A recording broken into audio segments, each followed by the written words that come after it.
অনেকেই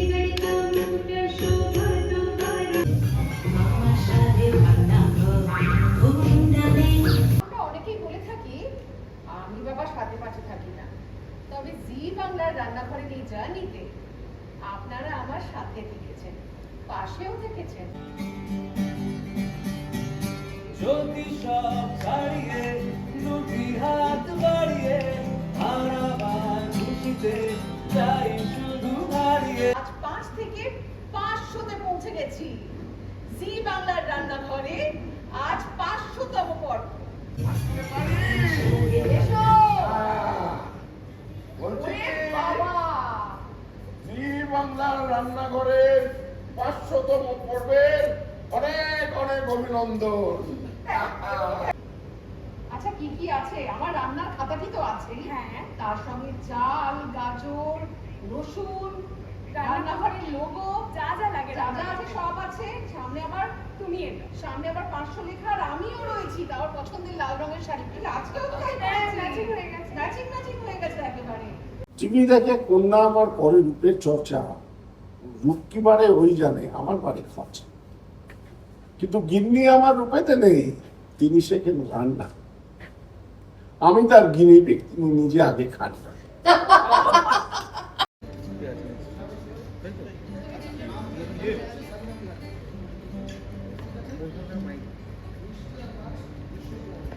আমরা হাসি খুশি থাকবো, মুখ ভেটকে থাকবো না, একদম মুখ ভেটকে থাকবো না। 500তম পর্ব বলে যে বাংলার 5 কোটি রাখবো, একদম নয়, আমরা মজায় থাকবো, আনন্দে থাকবো।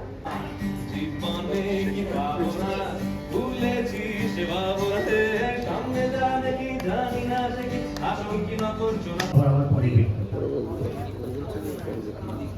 होंगे दिलदारियां लाखों दिलों की बहारियां और मुलाकात कहां।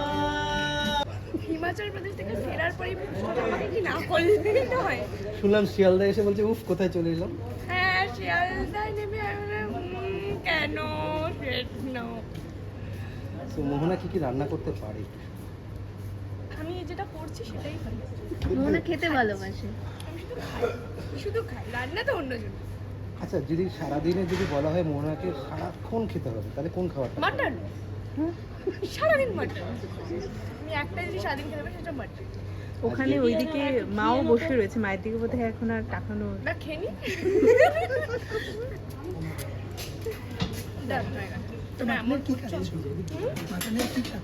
মাটনের সামথিং কাজু নিয়ে নাম, লাস্টে উল্লাস আছে। আমি উল্লাসে ফোকাস করেছি কারণ এটা খেয়ে আমার উল্লাস হচ্ছে, তাই আমি উল্লাসে ফোকাস করেছি।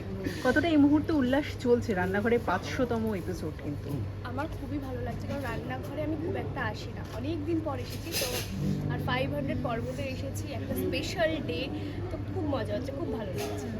আচ্ছা মোহনার ঠিক বাড়িতে মা যখন রান্নাঘরে থাকে তখন কোন স্পেশাল রান্নাটা একেবারে না হলেই মন ভরে? খালি আমি রান্না করি চুচু করি যে কখন হবে রান্নাটা, কখন হবে রান্নাটা। আর সেদিন খুব তাড়াতাড়ি খিদে পেয়ে যায়, মানে লাঞ্চে যদি মা করে তাহলে লাঞ্চটা একটু তাড়াতাড়ি করতে ইচ্ছে করে, আর ডিনারে হলে ডিনারটা তাড়াতাড়ি করতে ইচ্ছে করে, কখন খাবো অ্যাকচুয়ালি। মার হাতে কোন স্পেশাল রান্নাটা? হ্যাঁ মাকে কি আবদার করে রান্না? মায়ের কাছে আবদার থাকে আমার mixed fried rice and chilli chicken, মা ওটা ফাটাফাটি করে। আর বাবার কাছে আবদার থাকে মাটন বিরিয়ানি।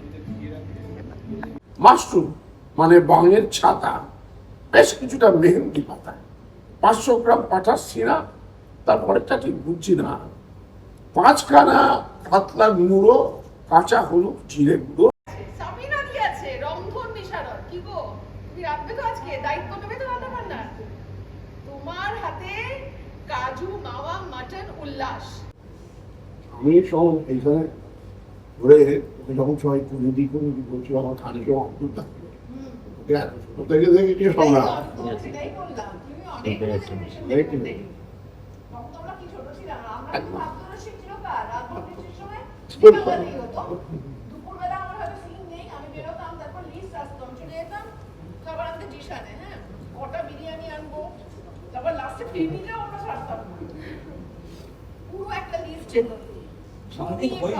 একটা মেকআপ রুম বসে আমরা সবাই, আমি টুকুদা, চান্দ্রেই, অপুদা, সবাই মিলে বসে খাওয়া দাওয়া, হইচই, কৌশিক। ভালো লাগছে এরকম একটা পরিমণ্ডল আবার এই যে বাংলার রান্না করে ফিরে এসেছে। একদম আরুন বর্ণে গন্ধে ছন্দে গীতিতে হৃদয়ে দিয়েছো তোরা। আমি তো রান্নাঘরে যতবার এসেছি ততবার ওই পেহলে খানা ফির গানাটা একদম পুরোপুরি পরিপূর্ণভাবে আমি উদযাপন করেছি। প্রথমে খেয়েছি মন দিয়ে, এমন মন দিয়ে খেয়েছি অনেক সময় কথা বলতে ভুলে গেছি। আজকেও যেন হচ্ছে, এই মাটনটা খেলাম, এই রেসিপি এখন আমি বাড়িতে গিয়ে এখন মাকে দিদুকে এখন আমি বলবো যে কবে বানাবে। এটা আমি আবার খেতে খুব ইচ্ছুক এবং প্রত্যেকবার রান্নাঘরে কিছু না কিছু নতুন নতুন রেসিপি আমি খাই এবং সেটা বাড়ি থেকেও ওদেরকে জ্বালাই, এটা আমি খাবো, এটা আমি খাবো করে। যখন এটা দেখানো হবে টেলিকাস্টে তখন সেটা দেখে মা আর দিদু রান্না করবে। আর নিজের হাতে যখন হাতা খুন্তি ওঠে তখন কোন এইটা থাক, এটা দরকার কি সব প্রশ্ন করা, অন্য প্রশ্ন করছিলে ভালো না। অ্যাকচুয়ালি অন লাইটার নোট, আমি মানে মোটামুটি বেঁচে থাকবো এরকম রান্না করতে পারি, মানে ভাত ডাল ডিমের অমলেট বেঁচে থাকবো। কিন্তু এই মারাত্মক ভালো ভালো রেসিপি রান্না হয়তো জীবনে কখনোটা করবো, কখনো আমি রাঁধুনি হিসেবে আসতে পারি রান্না করে, সেইটাও অ্যাম্বিশন হতে পারে আমার, রান্না করে রাঁধুনি হিসেবে আসবো বলে আমি ভালো করে রান্না শিখছি। Never know. তাই একটা লাইন রান্নাঘরের জন্য 5 সেকেন্ড। রান্নাঘরের জন্য হয়তো তোমারই জন্য হয়েছি প্রেমে জীবন, জানি তুমি অনন্য, আশায় হাত বাড়াই। ওটা রাখলাম মেহেন্দি পাতার চাটনি, কিন্তু তেঁতুল দিয়ে ধনিয়া মেখে কোথায় কবে রাখলাম? হ্যাঁ, সব দোস্ত আমার বলে তেঁতুল দিয়ে ধনিয়া মেখে কোথায় তবে রাখলাম? পাশের ঘরে কন্যা চেঁচায়, ওমা তাহলে আমি এতক্ষণ কি মাখলাম? দারুণ লেগেছে, দুর্দান্ত। দেখো রান্নাঘর ব্যাপারটা, যৌথ পরিবারে বড় হয়েছে, চারজনের স্যাটেলাইট ফ্যামিলি ছিল। রান্নাঘর আমাদের বাড়ির একটা ভীষণ ইম্পর্টেন্ট জায়গা ছিল। মানে খানিকটা উঠোন পেরিয়ে রান্নাঘর, সেখানে রান্না হচ্ছে সকাল থেকে। নিউ জেনারেশনের বৌমারা আসতে শুরু করলো, রান্নাঘর একটা বিএনপিসিরও জায়গা ছিল। হ্যাঁ, রান্নাঘর থেকে, এবং মানুষকে খাইয়ে আনন্দ পেত বৌমা। মানে ওই যে ওরা সারাদিন পরিশ্রম করতো অন্যকে আনন্দ দেওয়ার জন্য, আর রান্নাঘরও তাই। বাংলার রান্নাঘর দর্শককে আনন্দ দেওয়ার জন্যে হচ্ছে, এতগুলো বছর ধরে হচ্ছে, এত এপিসোড হয়েছে, ভীষণ ভালো। আর এরকম একজন সঞ্চালিকা আমাদের খুব খুব আনন্দ দেয়। আমি যখন বাড়িতে থাকি, আমার বউ তো এটা রেগুলার দেখেই। হ্যাঁ, এবং আমি যখন বাড়িতে থাকি ওই সময়টা আমি দেখি। আমার বউ এখন আমার চ্যানেল ঘুরতে দেবে না, তাই তো বসে দেখো, দেখতেই হবে। কথা মনে পড়ছে যেদিন আমি তো জানতাম না আমি রান্নাঘর করছি, আমাকে শোয়ের নাম বলা হয়নি, এবং যখন আমি সেটে আসি, সেটে এসে প্রথম জানতে পারি আমি জি বাংলার রান্নাঘর। দেখ, রান্নাঘর একটা ইমোশন। এর আগে প্রায় অনেকগুলো বছর রান্নাঘর হয়েছে এবং মানুষের মনে একটা জায়গা তৈরি করে নিয়েছে।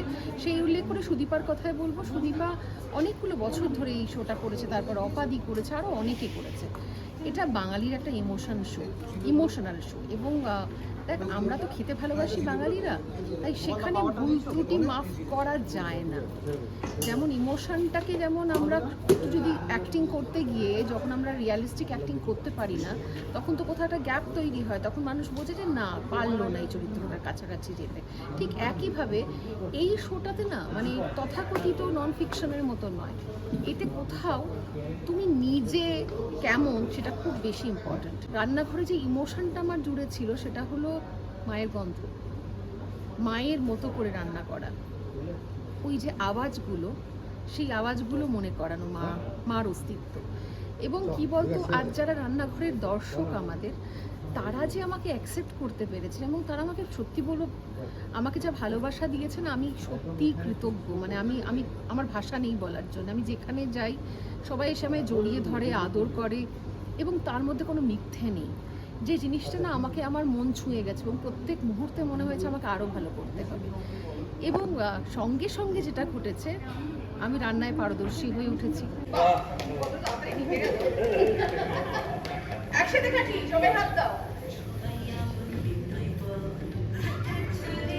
বলবো মা সরস্বতী, মা লক্ষ্মী, মা অন্নপূর্ণার আশীর্বাদ। কারণ মা অন্নপূর্ণা সহায় হলে তবেই বোধহয় রান্নাঘর মানে কিন্তু শুধু রান্না নয়, রান্নাঘর হলো মেয়েদের, স্পেশালি মেয়েদের, ছেলেরাও রাঁধে আজকাল। এবং আমার বিশ্বাস রান্নাঘর যদি বছরের পর বছর চলে, একদিন মেয়ে পার্টিসিপেন্টের থেকে বেশি ছেলে পার্টিসিপেন্ট হয়। কারণ ছেলে ঠাকুর হয়, ছেলে শেফ হয়, মেয়েদের সংখ্যা সেখানে কিন্তু তুলনামূলকভাবে পার্সেন্টেজে কম। কিন্তু বাড়িতে তো মায়েরাই রান্না করে, এবং সেটা কিন্তু শুধু রান্নার জায়গা নয়, ওটা তাদের ঘর, ওটা তাদের ইমোশনের ঘর। তুমি কি খাবি সরিতা? উনি ওই মাছ ভাতের দিকে না, হ্যাঁ, একদম ঠিক জায়গায় আছো। চলো চলো, খাওয়া দাওয়া শুরু করা যাক। চলো। बार बार देखो, हजार बार देखो, 500 এপিসোডে এসে গেল রান্নাঘর তালি হো, তালি হো। ওই মায়ের হাতের স্বাদের মধ্যে যে এনার্জি আছে সেইটুকুন আমি এই শোয়ে দেওয়ার চেষ্টা করেছি, এবং ঈশ্বরের আশীর্বাদ, আমার দর্শকের আশীর্বাদ, চ্যানেলের সাপোর্ট সব মিলিয়ে 500 পর্ব, এটা আমার কাছে বড় পাওয়া। তুমি শুধু